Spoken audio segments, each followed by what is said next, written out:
It's time to get lost in the midcard. This Believe in Pro Wrestling property is brought to you by Bet Online, the continued #1 source for all your sports betting needs. Join now and receive your 100% welcome bonus on your first deposit when you use our promo code BELIEVE. Now, here are Jeremy Bennett and Matt Black on the Believe Podcast Network.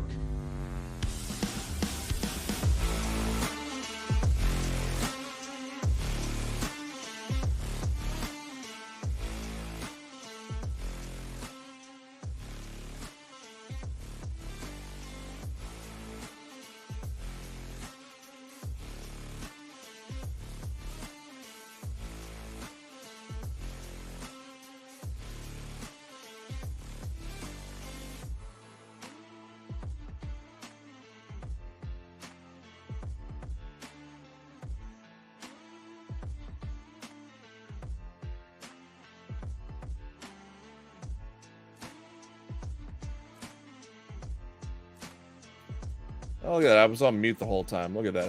How fun was that? Hey.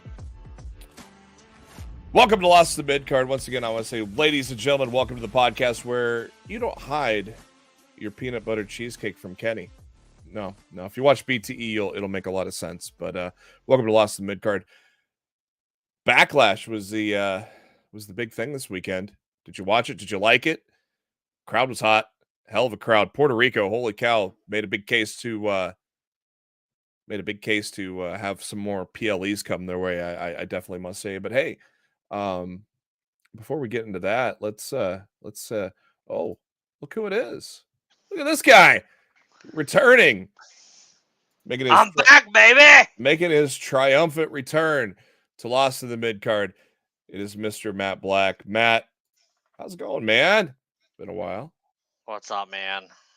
I'm doing all right. I did a lot of karaoke this weekend, and so the voice is getting a little shot. Hopefully I'm not getting sick. We'll see. I haven't been sick in a while, so probably do. My luck. But what's new, man? How's it going? How you doing? Any leads on that AEW video game yet? Oh my god, dude! I'm working on it. Look. I see. I don't even feel comfortable teasing anything at this point because every time I tease something, shit changes behind the scenes. So it's just like, yeah. Stay tuned. When I have full information. Yeah. Craig, what's up, man? Thanks for joining us again. And Steven, as always, thanks for joining us. Mark Cho is in the house. I haven't seen Mark Cho in a while, but he's back too, baby. No sound. Yeah, my dumbass forgot to unmute when you don't want to hear my breathing or chugging drinks or whatever while we're doing the intro. So then I fucked that up because I was all busy trying to sneak Matt into the show. But Andrew Dunn, thank you for joining. Who is the guy on the right? I don't know. Some guy named Matt Black. He's back. Matt, I'm back. Talking that wrestling shit again. And better than ever. Face facts. As always, thank you for tuning into Lost in the Midcard, your official lead-in to Monday Night Raw, top of the hour. Big show. Triple H, maybe, or there may be some big surprises. I don't know. We'll see. I'm not buying it. Yeah. Well, when would you buy it? But I think the only thing you can guarantee about tonight is that Lesnar's going to make sure Cody doesn't win his triple threat match. Yeah, I smell rematch on that. Bell, what's up? Thanks for joining as always. Yeah, I smell some stuff there. Cody getting laid out in Jacksonville, kind of poetic though. I'm just throwing it out there. What'd you say? Cody getting laid out in Jacksonville is kind of poetic. So I'm pretty sure this is Cody's first time back in Jacksonville as a member of the WWE roster. So I'll be curious how the audience reacts to him tonight. I thought you said getting laid in Jacksonville. Is it? Oh, yeah, No, not probably. getting laid in Jacksonville. I mean, The man is there. the man is married, so I don't know if Brandy's in town. yeah, I got a fancy ticker going now. I don't know why I'd never thought about using that, but now we got a fancy ticker. I'll add more to it as time goes on, but obviously, again, thank you for joining Lost in the Midcard as always. For our loyal viewers, thank you for joining us each and every week. If you are new to the show or listening on the audio podcast version, we're live every week, 7 Eastern, 6 Central. Make sure to go to the Believe in Pro Wrestling YouTube channel. Make sure you subscribe. We're getting up to about almost 600 on that account there. Make sure you get a thumbs up. Hit that bell icon so you know every time we go live. Matt and I and Rick and SP3, and of course we had the Backlash preview show with Rick and Evan T. Mack and SP3 last week. I wonder how they did on their predictions. I think I did all right on mine. I actually no, I did all right. I would just say all right. Let's just say. Let's get into the lead. The lead, of course, I'm pretty sure I called every match correctly going in. Did you? Yeah. I mean, it was still a great show. So we're about to talk about it right now. So yeah, let's get into it with the lead, which is, of course, WWE Backlash. That guy right there, Bad Bunny, Damian Priest. Bunny. The I would say the unofficial main event of the show. Overall, man, I mean, I really didn't have any complaints. I think I had the same complaints as you with the match placement, maybe especially with Puerto Rico. If you would have just done Bad Bunny and Damian Priest at the end, especially considering how long they went. Yeah. I mean, that was about the only gripe I had. I mean, the matches were good. There wasn't really a I didn't think there was anything bad on the show, and that's saying something when Omos is in action. Oh my God! So Seth Rollins made good on his promise, and he carried Omos to the best match of his career. God. For that reason alone, Seth Rollins should be your WWE World Heavyweight Champion. Bianca Belair, Io Sky. Again, if you did not watch Black and Gold NXT and did not know what Io could do, now you know what Io can do. That was a hell of a title match, I thought. People are like, why are they booing Bianca? Well, I warned everybody about this like 2 months ago on this very show that they were in danger of rolling Bianca Belair into a female John Cena territory. Yeah. And it's starting to happen.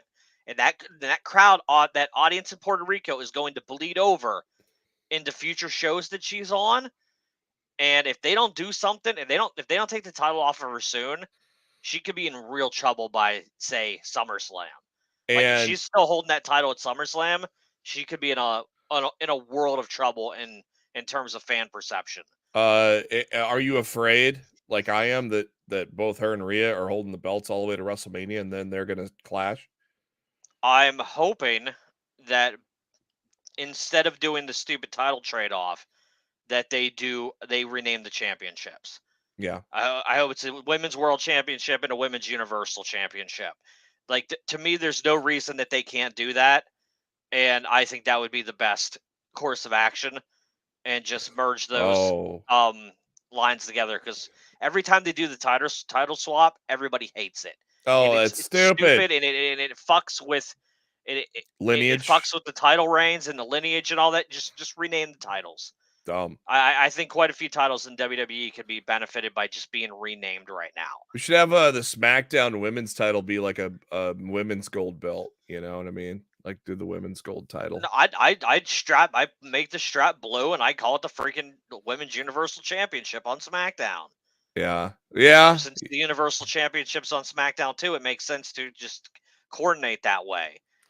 There's no reason that they can't do that, and it seems like there's a chance that they might take those NXT Women's Tag Team titles and turn them into a SmackDown Tag Team title, and have the women have a Raw Tag Team title, just to give the women more things to do across both shows. Yeah, because I don't see any other reason why they brought those titles up if they weren't planning to do something along those lines. I mean, though there were some marks on Twitter trying to argue with me that there are women's tag teams at NXT. No, there really aren't. You're giving me a bunch of level up. They all got called up. Yeah, they were giving me names that barely appear on Level Up. I'm like, no. And somebody was giving me freaking Sol Ruca. I'm like, she's out for a year, dude. I was like, these people are trying to really, I don't know what they're trying to do, but a lot of the teams on NXT Level Up are just they're makeshift. They're experimenting. Yeah. Like they're experimenting to see if anything will work and connect, and so they can bring it to the main show on Tuesdays. Like, don't take anything you see on Level Up as actual Tuesday NXT canon. It's not. The cupboard is bare in the NXT women's tag team division. It is bare naked. They had two teams. They called them both up. Yep. They moved one to SmackDown and they moved one to Raw. Like, to me, they killed the women's tag team division in NXT. And then they literally, within the past 3 months, broke up two teams, Tatum Paxley and Ivy Nile, and then, of course, obviously Gigi and JC. And they broke up the last tag team champions. And Fallon and Kiana. So, I mean, hello. Ding dong, hello. Mark Cho in the chat, they need to remove the colors from the main plate and change the strap colors. I just think they need a redesign too. That big honestly, I would love if they just introduced a whole bunch of new title designs. But I don't know if they're going to do that. I would like to see a new title for Roman. I would like for them to just merge the two titles he has now, give him a brand new looking title. Yeah. I'd like to see new titles for the women. I'd like to see, obviously, the NXT women's tag team titles get reinvented to the SmackDown tag team titles. Like, there's a lot of titles that could be updated right now, and it would really put a stamp on what they're trying to do post draft. But they're already screwing draft things up with having a SmackDown superstar compete for the new exclusive Raw World Championship, and have yet to clarify what happens if the person from SmackDown wins. That is silly too, by the way. But hey, look, I'm sponsored with Brock Lesnar. Got Jimmy John's. Steven Chambers in the chat, who is going to beat Bianca? I mean, I think Bianca and Rhea are going to go undefeated till WrestleMania. I don't think they're doing that. I hope not, but that's what I think they're going to do. I honestly, I think they should strike while the iron's hot, and I think they should put the title on Io. I predicted Io to win on last week. As soon as they started going, she's going to be the longest reigning women's champion in the modern era. If she wins on Saturday, I'm like, oh, there's no way she's losing now. Yeah. So, like, to me, they solidified that she wasn't losing by running that into the ground. But I would like to believe that if you separate Io from Damage Control and you give her another shot at the title, I think she could win, and I think she could have a good run with it. There are plenty of good women on the SmackDown roster right now. Yeah. Like, it doesn't need to be carried by Belair at the moment. And then, after what happened on Saturday, you can't always forget about the looming threat of Charlotte Flair. Yeah. I mean, Flair and Belair are on the same brand now, so you can't roll that out from happening. She's steamrolling to 16, probably 17. 17 for sure. Probably even more.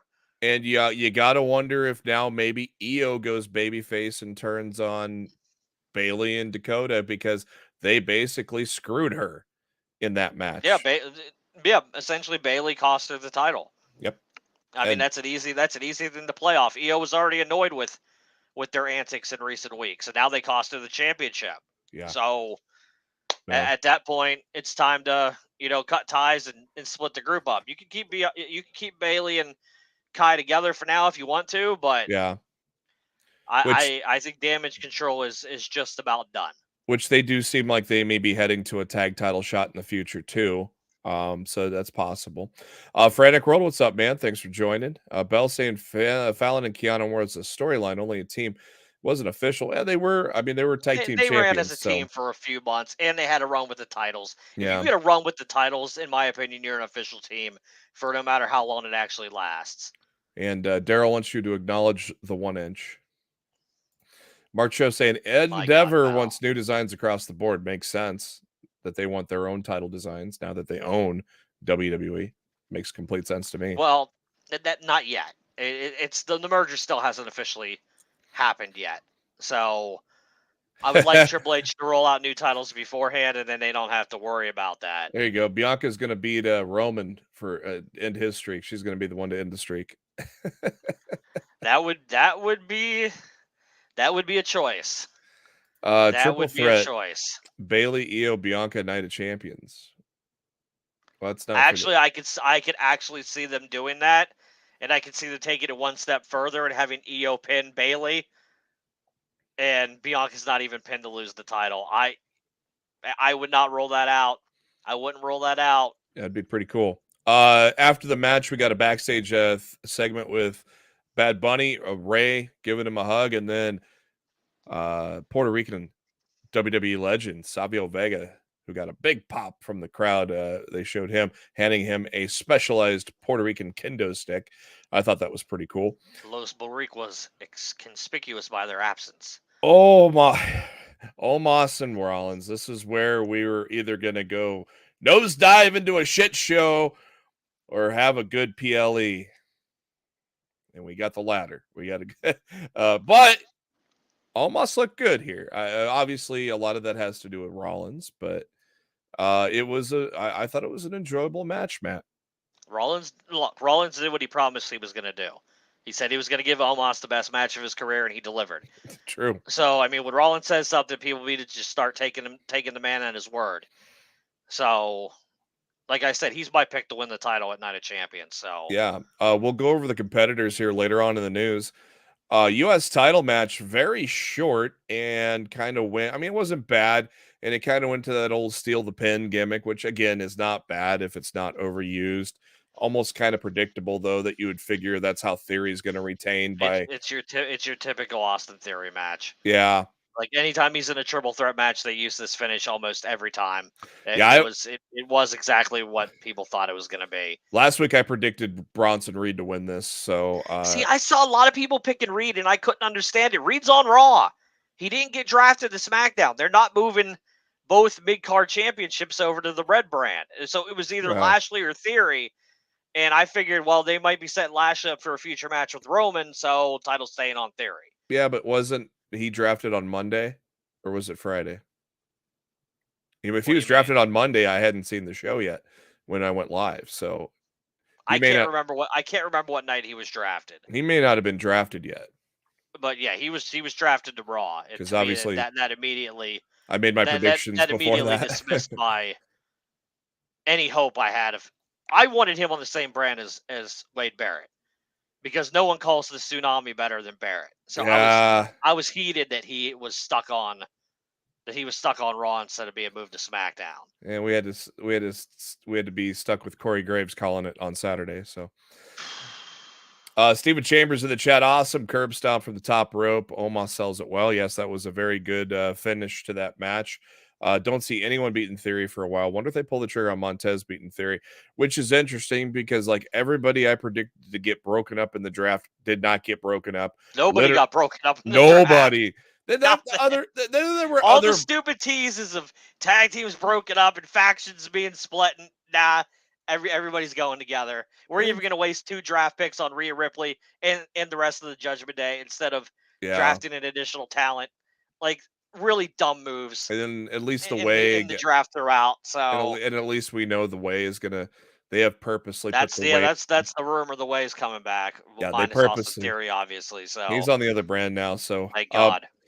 Bronson Reed reminds me of so much of Bam Bam Bigelow, says Stephen Chambers. Yes, very much so. Hard agree. The way Bam Bam moved, you didn't see a big guy like that move back in the day in the 80s. And yeah, exactly. And the dude's like, he's got the style going on. He didn't really have this kind of stylish gimmick that in NXT. So he's kind of got the outside of the ring gimmick persona kind of going on for him as well. In addition to what he's doing inside of the ring, he's really putting the package together, in my opinion, on the main brand there. And very excited for the future for that guy as well. So Bell in the chat, while on Corey Graves, congratulations to him and Carmella. Yes, I mentioned that on last week's show, one of our headlines there, that Carmella is pregnant, which is great news after the bad news that they had earlier. Yeah. Don, what's up, Don? Finally, Matt Black has come back to the show. I'm back. I finally came back to Impact too this week, thanks to Trinity, and I always wanted to watch it because I always enjoyed Impact recently, and we'll get into Trinity a little later on in the show too. The Way in May, yes, It's gonna be May. it's The Way in May. See, now I got that ticker thing, but then it covers up our things. I'll have to talk to Rick about that. Get that lifted up a little bit. Moving on, Rhea Ripley, Zelina Vega, hell of a ring gear for Zelina. I love the kind of Puerto Rican flag cape that they had there. Short match, but she got some good offense in. I think the bigger picture was the post-match ovation that Zelina got. I thought it was a great moment for her, Matt. It was a star-making performance for Vega. And as long as they don't fumble the ball with her now, yeah, they absolutely can have star-making potential for her going forward on SmackDown. And I think the worst thing they could do is slot her back into the managerial role of the LWO and just leave her there. Leave her in the LWO, but make sure she's seen as an in-ring competitor, because I truly.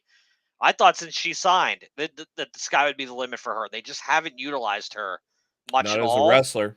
No. But I feel like Backlash probably opened a lot of people's eyes onto the potential that she has, and I hope that they utilize it going forward for her. I think she has the potential to be a big name for the company if they use her the right way. I mean,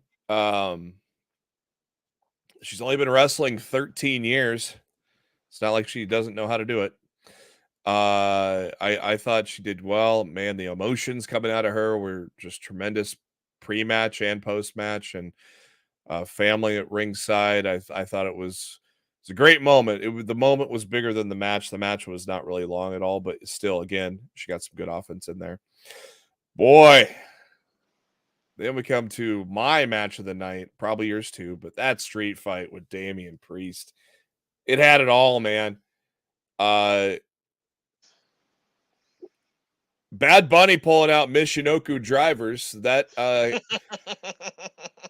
there was a report, because obviously, if you pay attention, you felt that this was leading to a tag match with Bad Bunny and Ray against Dominic and Damian, but then it turned into that singles was the match. plan. That was the plan, but management was so happy with how well Bad Bunny was training that they decided to go, hey, we could pull the trigger on a one-on-one match here. And these guys went 25 minutes in a street fight, and some great interference. Man, the return of Carlito. Man, the roof just blew off that place. Carlito looked good. Rumors are it's only a one-off appearance for now, but man, if Ray is getting ready to retire anytime soon, man, who better to lead the LWO than Carlito, Matt? Well, I feel like that role's meant for Santos, but like, there's no denying Carlito's star power. Within 12 hours of Backlash, his return across WWE socials, the video of his return had over 8.2 million views in 12 hours. People care about Carlito. It's not just in Puerto Rico. He's a beloved WWE superstar. And I know WWE hasn't been hiring anybody, main roster wise in 2023. No. But sometimes you just got to make an exception. Right. And I feel like Brendan and Carlito right now is the right call to make. Oh yeah. I really hope they do. I mean, they are very well aware that he is, much like Randy Orton, which has matured a lot since his early days in WWE. They know that now. They know they can depend on him to be what they want him to be. And you kind of thought when he made that return, was that in 21 or 20 or something like that? You kind of thought, yeah, you kind of thought maybe that was the thing. But boy, I mean, Bad Bunny, man, this guy is got multi-billions of streams, basically the globe's biggest musical superstar,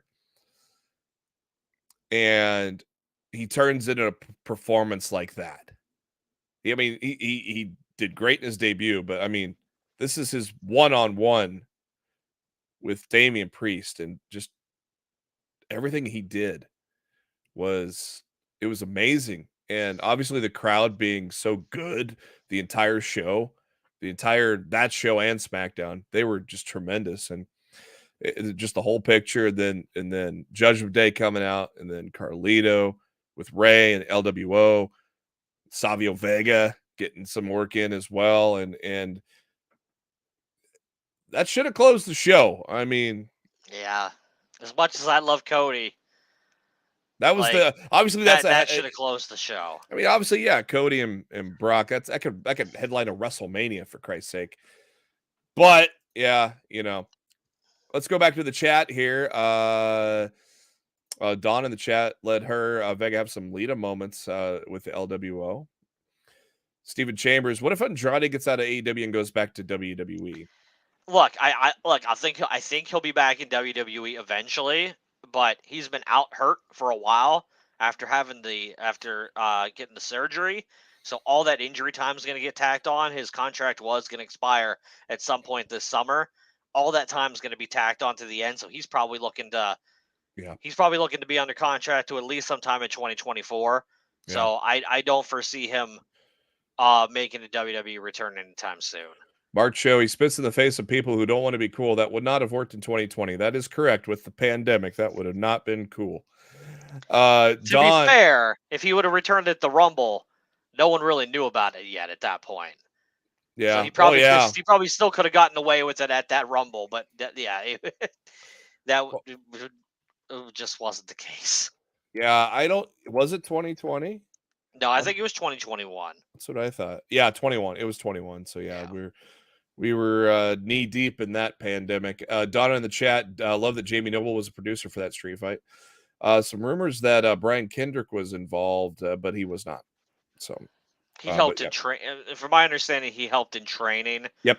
Bad Bunny for the match, but he was not a producer of the actual match. Bell in the chat, Bad Bunny with 2 headlining slots at Coachella, 2 completely different sets. Met Gala, all the fittings, and still had time to train.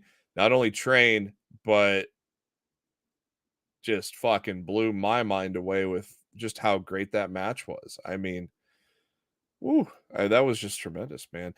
He's got to be the best celebrity. Yeah. WWE performer of all time.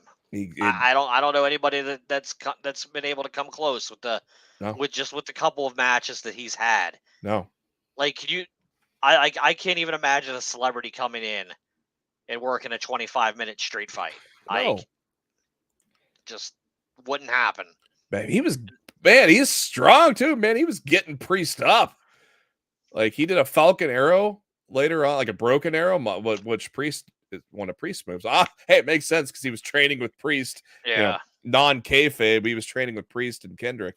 I don't think we're getting Bunny and Paul because I think they legit don't like each other. Oh. So I can't see that. I can't see them forcing that thing. MK, look who's back on the show. It's been a while. Were you injured or suspended or in the doghouse? Just kidding. Good to have you back. By the way, Fight Forever News? Question mark? I'm working, guys. I swear to you, I'm working on it every freaking day. Hey. And every time I think I've got something solid, shit changes behind the scenes. And then I go, "Oh, thank God I didn't report that." My whole rule of thumb is if I can't triple source something, I don't report it because that gets me. It's too risky for me. And I'm hearing, like I said, I'm hearing some things. I don't want to tease anything at this point. I will say, okay, you know what? I will say this. You will absolutely, I'm putting myself out here on this one. You will absolutely have AEW Fight Forever in your hands before AEW All In. In my hands. Before AEW All In, you will have, if you want to purchase AEW Fight Forever, you will have it. Hey, would you rather have it now and be 2K20 or have it later and be 2K22? Right? Am I right? or 23. I think with the fine tuning that they're putting on this is probably going to be the most glitch bug free wrestling game we've ever had at a launch. Next up is the Bloodline taking on Owens, Zayn, and Riddle. I completely cracked up at the fact that Matt Riddle was wearing Funyun colored tights because Funyuns are the snack of people that like to smoke weed. So I thought that was kind of funny. Everybody likes Funyuns, man. I thought the Bloodline was going to lose. Another one I got wrong, but Riddle taking the pin was not a surprise there. Good match. Obviously, the big story there was Solo about to spike Jay. Huh? Was he? I think the seeds have been planted for a while. I think the Bloodline turn on the Usos on SmackDown Friday night. What would you think of the idea of? I've said this on the show last couple of weeks. What would you think of the idea of Solo ending the streak of Romans? It's not happening. Money in the Bank, Cody. Honestly, there was a greater. One thing I thought they missed the opportunity on. I think Solo should have been on the SmackDown side in this World Title tournament with the idea of Roman saying, "Bring the title to me, bring the title to the Bloodline." Yeah, and I think Solo should have been involved on the SmackDown side. I think that was a very big missed opportunity by WWE not to run with that storyline for this. Yeah, you're welcome, guys. Like I said, I wish I could give you more. I wish I could give you a narrower time frame, and I'm telling you, by the time we're all watching Wembley, we're all going to be able to, after the show's over, we'll all be able to boot up our video game console of choice and play some AEW Fight Forever. Hey, my birthday is the day after Wembley, so hey, happy birthday to me. There you go. Good match. I mean, you're expecting those 6 guys, you're not going to get a shitty match. So, it was a good match, a lot of fun. Obviously, a lot of.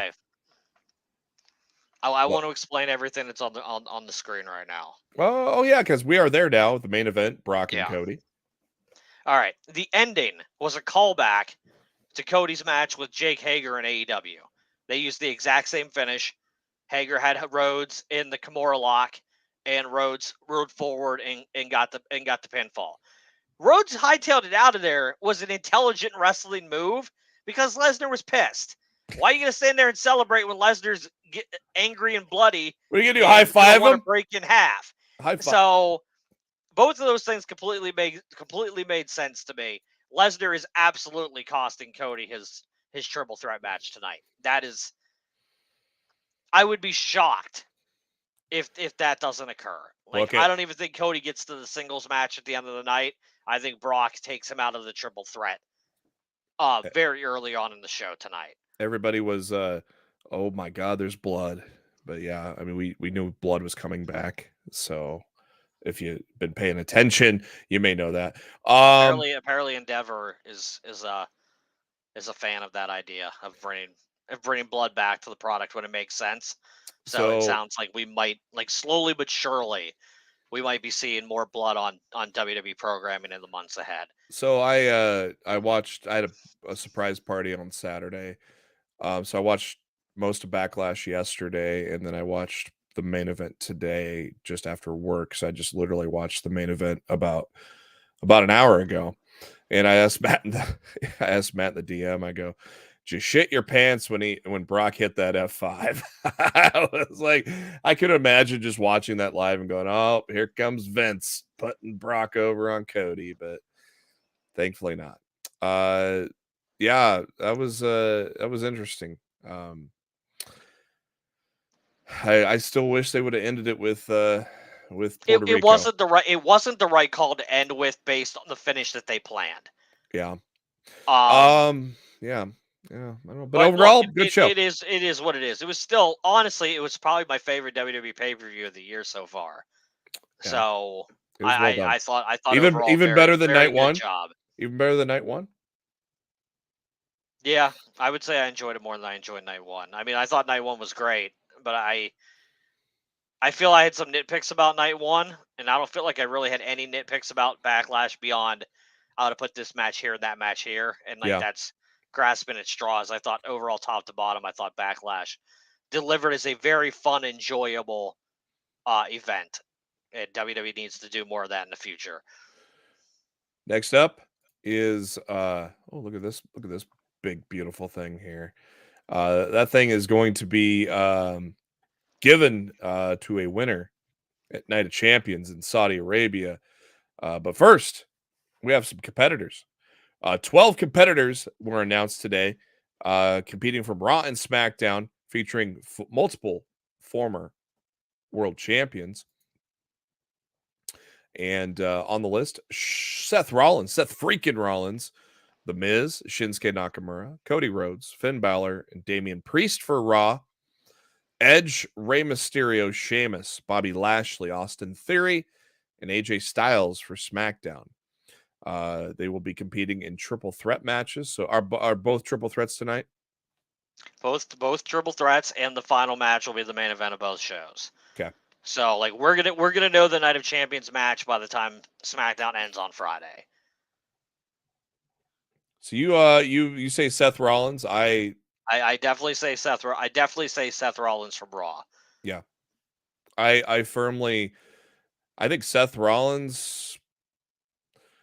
Yeah, I think I've been saying Seth Rollins should be the winner of the belt all along, so I got to go that way. I would not hate Finn Balor or Shinsuke or even AJ Styles or Sheamus. I think Styles should be the other one. Oh man, that match. I think Styles should be the one from SmackDown. Woo! That final out of the six that they picked, I think Styles is the play. We've seen Seth and Edge done to death. Yeah. I don't know how interested I'd be in a Seth Sheamus match, but I think I'd enjoy the hell out of a Seth and AJ Styles match. Well, we know that Seth and Sheamus would be a banger after banger. But yeah, Seth and AJ, man, that'd be wild. Yeah, that's my pick. I'm not 100% confident on the SmackDown side, but I am confident that I believe Rollins will be from Raw and Rollins will win this championship. This Thursday, look at us talking Impact. Matt comes back and we talk Impact right away. How about that? We own the night, pal. Trinity. How many times did Mr. Hannafin say with a live mic? My Lord. I was kind of getting tired this was the Kenny Omega and a bus thing all over again. She's gonna have a live mic, but then she really didn't say anything controversial with that live mic. With a live mic doesn't mean you have to say anything controversial. It just means you're gonna talk. Live mic doesn't mean anything controversial. Well, that means everybody that talks is gonna have a live mic. Yeah, they put that way over. But anyways. I think they really wanted to make it clear that she was going to be in the ring with a mic and she wasn't coming out to wrestle. Yeah. I think that's what they wanted to hammer the point home. Then of course Deonna Purrazzo and Jordan Grace interrupted. Pretty cool segment there. It has been announced that she will compete at Under Siege on Friday, May 26th. So 2 weeks from Friday is the next. She's also competing on. I think she's competing on Impact this Thursday. Open contract. If it's not this Thursday, it's next Thursday. She's facing Kylan King. Yeah. So from the Coven, who do you think? Who do you like, or who do you think would answer that open contract on? I'm really curious how long Mickie James is out for. Okay. Because I think Trinity and Mickie James would be the play. I think that would be a hell of a way to surprise bring Mickie back and give Trinity a big win in the process, and further tease that idea that James wants to face Mercedes. It ain't gonna happen, but wouldn't it be funny if Mercedes' music started hitting? Internet would lose their shit. Look. I'm not saying she's coming in to fight Trinity, but the odds of her showing up and doing something with Impact as a one-off this summer has skyrocketed dramatically. Yep. And she was in attendance along with CM Punk doing his world tour of promotions, playing Uno. But yeah, Mercedes was kind of incognito in the crowd there, rooting on Trinity for her debut. Obviously, everything that made Naomi, everything that Naomi or that Trinity did to make Naomi special, they brought over to Impact. I like the entrance. I like the music. I thought everything there was good. She looks great.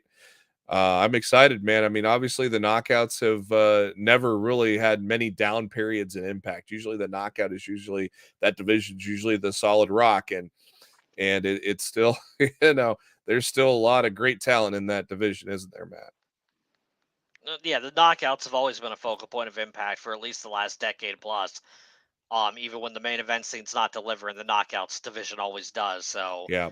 I think this was a very big get for them, regardless of how long the contract's for. I think Impact got a big win with signing up Trinity Fatu.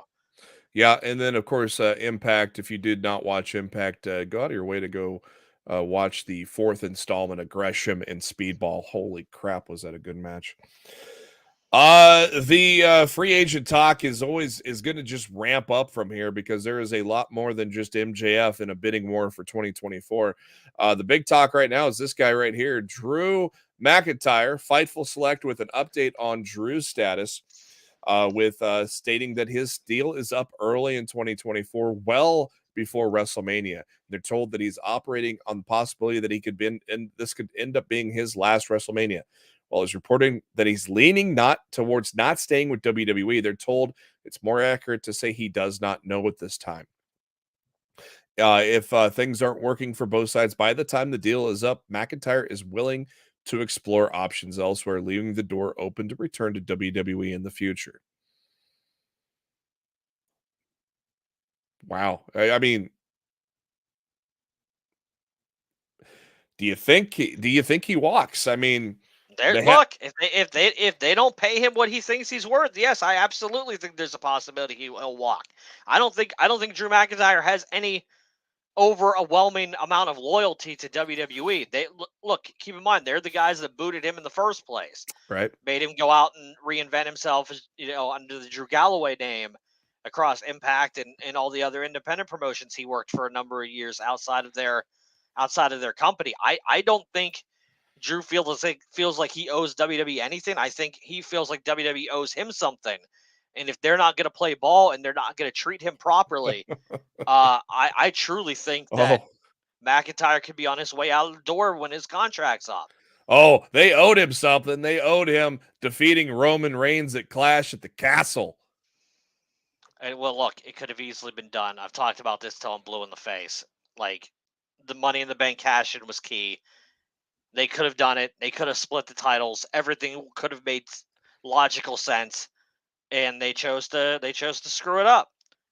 Man. So if he decides to depart, I don't blame him a bit. And I guarantee you, AEW is going to be there with their big new television deal that they're about to announce at some point this month, with a whole lot of money that they're going to lay down in front of Drew's feet to bring him into the fold next year. You believe don't tell me for 1 second that AEW would not love to have Drew Galloway front and center on their AEW Returns to the United Kingdom graphic for 2024. Like, it's a no-brainer. Absolute no-brainer. Man, you believe it was 8 years ago that Drew Galloway started to reinvent himself by forming the Rising with Eli Drake. Yeah! And Micah, who would later on become Tangaloa. How about that, man? And all three guys doing okay 8 years later. I think LA Knight's in line for a push. Obviously, Tangaloa has been doing great. I know a lot of people were upset that he's not in this tournament, and honestly, I don't blame them, because I think he should have been in over Theory. I think if you're already holding the championship, you have no business being in this tournament. Plus, he's not a world champion. But Theory's never been a world champion. Yeah, so, well, I mean, everybody else in that technically, he has been, as Eli Drake has been a former Impact World Champion. Oh, you're talking about LA Knight, not. I thought you were talking about Drew at first. Sorry. No, I'm saying a lot of people were upset that LA Knight was not involved in the World Championship tournament, and I think he should have been in over Theory. But there's also people who are like, oh, he's not in because he's winning Money in the Bank. I don't think so. I think Cody I really don't. I think Cody's winning Money in the Bank because that's his path back to Roman. Yep. Like I don't believe that LA Knight's winning Money in the Bank. I really don't. I feel so much better now that it feels like Brock's going to take Cody out because I did not want Cody to win the consolation prize world title. I look, if Brock doesn't take Cody out tonight, I will be shocked. Will you eat absolutely your hat? Positively shocked. I ain't eating my hat. Oh, okay. But I only own one hat. I'm not going to eat it. Oh, okay. I would be very shocked if Lesnar doesn't take Cody out of the equation tonight. And speaking of All In, Chris Jericho has tweeted that they are at 60,000 tickets sold for that event, man. I'm hearing it's closer to 70. Yeah, well, it could keep. Yeah, it's probably gonna keep on going up. And look, and they still got like 3.5 months to sell the man tickets. I'm hearing it's a lot closer to 70 at this point than it is to 60. As Frantic World says in the chat, all in two with Drew in the main event. Man, that'd be the good time to put the title on Drew too if he comes over. You know, he would have been in the company for a little while. I think it would depend on how early in 2024 they could get him in. Yeah, like you don't want to just rush the title on him, but if you got a good 7-month build into something like that, like they could do that. I would not hate this LA Knight winning Money in the Bank. Yeah, but I think him as a baby because he's getting the pops now. He's consistently from city to city, coast to coast, getting the pops now. I say he's the guy to dethrone Theory for the U.S. title at this point. Not world title yet. I don't hate that. I don't hate that at all. Look, if you're gonna put somebody in there, it's gonna be able to talk. Yeah, it'd run down Theory. LA Knight's your guy. That'd be a lot of fun. Honestly, that's a great call, and I could absolutely see Knight take down Theory. I think that's brilliant. Good on you, JB. MK in the chat, Camille versus Jade. Maybe Camille being the one to knock Jade's undefeated streak out. Camille passing 700 days as NWA's women's world championship. I wouldn't hate the match at least. I think the match would be an utter disaster.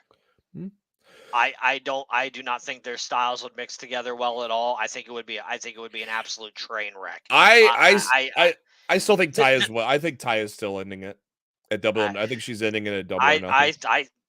I think at one point AEW thought they had Mercedes Moné, and Mercedes was going to be the one to end it. And now the whole thing with New Japan happened, and Tony doesn't want to step on New Japan's toes. Yeah. So they bailed all that out, and they still have Chris Statlander in their back pocket for whenever she's cleared, because I think she was the original plan to take the title off of Jade. And I think they're in a holding pattern right now. But isn't Monet's deal short? I really hope Will Washington being added to AEW in a creative aspect is going to help.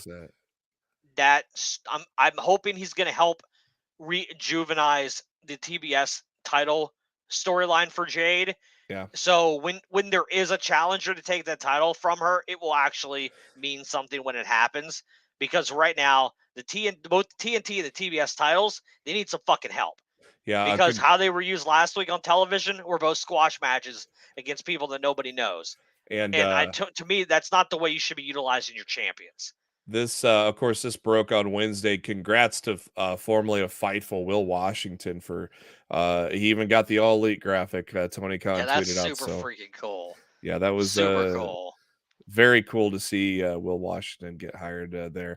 We got one more piece of news before we get to a little AEW and a little Raw spoilers. But this event, New Japan Strong Resurgence, May 21st, Long Beach, California. We're gonna have a good card here, man. A good card.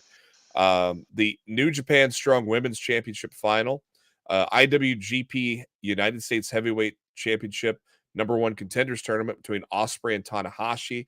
That will not suck. No. Chaos takes on the Blackpool Combat Club plus Mino. I think he's an honorary member. Yeah, I would say so, with Wheeler and Mox in that. Hikuleo against Kenta for the strong openweight title. Juice and Fred Ross are in a street fight. TMDK is in action. Mercedes Monet against Stephanie Vaquier. Not familiar with her opponent there, but it's in the tournament there. And then Momo Kogo against Willow Nightingale on the other side. So we could possibly have a Mercedes. I need my Mercedes Willow finals. Yes. Don't let me down. I need that match so bad. Don't rob me of this match. Yes. Don't rob me of this match, New Japan. Don't do it. You have the opportunity to run this. Please. Please don't screw this up. Yeah, That is great. And an update on Tama Tonga. He is working with New Japan without a contract right now. He's a free agent technically. Obviously, WWE had interest, but then they had their unofficial hiring freeze. So right now he's Tony, man, Tony's gonna be time for Tony to be like, hey boy, let me sign you to a new contract. AEW, let's talk a little AEW here for a minute. Let's first talk about that Friday Night Firm deletion. Obviously, the latest installment in the cinematic Hardy universe. What were your thoughts on that Firm deletion, Matt? I thought it was fantastic. I enjoyed what they gave us on Rampage, but the uncut director's version, it was like 6 minutes longer without the commercials and all that. Freaking just beautiful. Yeah, absolutely beautiful. Matt led me to that on Bleacher Report. Yeah, Matt led me to that on Bleacher Report because I was gone Friday, so I watched Firm Deletion on Saturday, and man, Stokely Hathaway against Maxwell, book it. I'm gonna call Child Protective. I'm gonna call CPS on your asses. Stokely. Tony Khan will pay for his crimes. Oh my God, Stokely was the MVP of that. I don't think it would have been nearly as good without him. No, I really and truly believe that he made all of that work.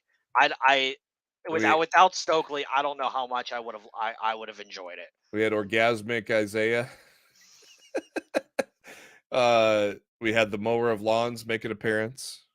No Lake of Reincarnation this time, but that's okay. Man, I liked one thing I liked in particular that I hope maybe leads to a one-on-one battle someday. Jeff Hardy and Big Bill had a good battle with each other too. That I would say is pretty good. Obviously the end of Dynamite got us what I was wishing for all along, a fatal 4-way for the 4 pillars, which is great. I thought once this started to get teased that it had to end this way, and then it looked like, oh, with the tournament and that. So I'm very happy that we're going to get a 4 pillars fatal 4-way. What are your thoughts? What are your since you've been gone a little while here, Matt? What are your thoughts on the big surprise of Roddy Strong coming to AEW? Oh, dude, it was awesome. Like it was great. It was great to see him there. It was great I was in Baltimore last Wednesday for Dynamite, so I got to see his AEW debut match, which was a hell of a fun time. You got the old undisputed entrance too, with the Adam Cole baby Roddy right in front of him. Very cool. All we're missing is Kyle O'Reilly and I don't know if Fish is coming back, but I don't know what Fish is doing right now. But I'm very happy with Strong and AEW. It's you can tell he's wanted to be there the entire time. Yeah. So I'm happy for him that it's finally worked out in his favor to be there. Yeah. At this point, now that we know it's set for Double or Nothing's still a couple of weeks away. Do you think a title change is happening, or is MJF going to squeak out of there? MJF retains. Do you think they're going to play a CM Punk like storyline with him, teasing leaving AEW with the title? They've kind of really backed off the whole Bidding War 2024 storyline, so I don't know if they're going to do that. I mean, they could heat it up again later on in the year, but they've really backtracked on that as of late. So, and I do think it's because MJF he signed a new deal with the company. Like they're not going to come out and say that, but like put a gun to my head and I got to be right. MJF signed a new deal with the company. Like he's locked down for years to come. Steven Chambers in the chat. Any predictions for Mox and Omega Steel Cage? Is this where Hangman and Omega finally make amends? My prediction is I'm pissed as hell that wasn't in Baltimore on Wednesday night. Right. That's my prediction. And you said fuck Detroit. And you said and you were right by Papa Briscoe too, weren't you? I did. Papa Briscoe is about 5 seats away from me. And I swear to God, if I hear, "Come on, chicken," one more time in my life, it will be way too soon, because he said it about 50 times during Mark's match against Preston Vance on Rampage. Steven says add a ladder to that fatal 4-way. I honestly, I would love that. I don't know watch if they're going to, but I think that would be great. So we're gonna watch Sammy die again. I don't know. MJF, Adam Cole, and Wembley. That one. Oh man, Wembley. I think we're getting Adam Cole and Jay White in Wembley. Ooh. I think that's the play. I think they're going to touch on the fact that White gave him that concussion at Forbidden Door last year, and I think we're going to get Cole and White at Wembley. MK saying thoughts on Rampage turning into Dark and Elevation. And I think that's an extreme take that people are running with. I think it's going to be a lot of what we're seeing now. Like, it's not like Rampage is an A show right now anyway. I think Rampage will continue to be what Rampage is. Like, you might see more, local talent on there, but I mean, we just saw one this week with Jay crushing somebody in 45 seconds. Like, yeah. I think Rampage will still be Rampage, for better or for worse, but AEW Collision will be on par with Dynamite on Saturday nights. What do you? AEW Collision is TNT's version of Dynamite, and it's going to be, hopefully it's at 6:05, 5:05, just like the old days. It's 8 to 10, pal. 8 to 10 live every week. 7 to 9 is good because I go karaoke at 9:30, so that works out good. That was reported first by me at WrestleZone, by the way. Looking ahead to Dynamite on Wednesday. Looking ahead to Dynamite on Wednesday, as we said, Omega Moxley steel cage match. Rey Fenix and Claudio Castagnoli double Jeopardy match. What is? The double Jeopardy match means the winner gets a shot at the Losers Championship. Gotcha. I'm a little worried about what they're doing with Rey Fenix right now. The man's been on the shelf for a few weeks because he was banged up. Yeah. And they bring him back and they work him twice on Wednesday night. And now I think he worked the Ring of Honor tapings over the weekend. And now you're going to put him in the ring with Claudio in Detroit? Dude, we're trying to keep this man working. We're trying to keep him active. What are you doing to him, Tony Khan? Don't kill Rey Fenix. Let the man breathe. Oh boy. What do you think about the new budding relationship of Orange Cassidy and Bandito? I love it. It's hilarious. I'm all in. That when he did him and when Bandito imitated him with Renee, I fucking lost. Yeah. Oh, I lost it. House of Black taking on Bandito and Best Friends Trios Championship. Anna JAS, Julia Hart, no holds barred. We're going to hear from the diabolical Bond villain Christian Cage, and AEW International title on the line. Daniel Garcia, Orange Cassidy, as Orange Cassidy continues to defend that title, and FTR will respond to Jarrett and Lethal's challenge. Raw, 2 minutes away. We're going to have a Cody Rhodes promo. We're going to have a Rhodes Balor Miz. Otis takes on Mustafa Ali. Rollins, Nakamura, Priest on the other end of that world title tournament. Dana Brooke takes on Rhea Ripley. Imperium takes on Owens and Zayn. Zoe Stark making her Raw debut because, of course, the draft now takes effect tonight against Nikki Cross. Trish Stratus with a promo.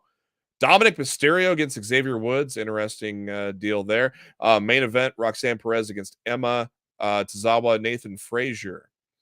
And be careful. There are spoilers out there of who wins both triple threat matches already. Yeah, I'm not going to say so it. If you don't want to be spoiled, try to avoid that watching Raw tonight within the first hour, because I think both triple threat matches will probably be done within the first hour to 90 minutes of the show. So if you don't want to be spoiled on what the main event match is, try to tread lightly for the next 90 minutes or so. Yeah. So once again, good to have you back, Matt. It's good to be back. Great show. Thank you, everybody in the chat. Once again, make sure to subscribe. Hey, Jose, make sure to subscribe. Believe in Pro Wrestling. Give us a subscribe, a thumbs up, a share. Give us all of that. Hit that bell icon so you know when all of us go live. Of course, us every week, 7 Eastern, 6 Central, right before Monday Night Raw. And with that said, I will say thank you to tuning in to Lost in the Midcard. Enjoy Raw. We'll see what happens. And once again, as always, we are brought to you by Bet Online. Have a good night.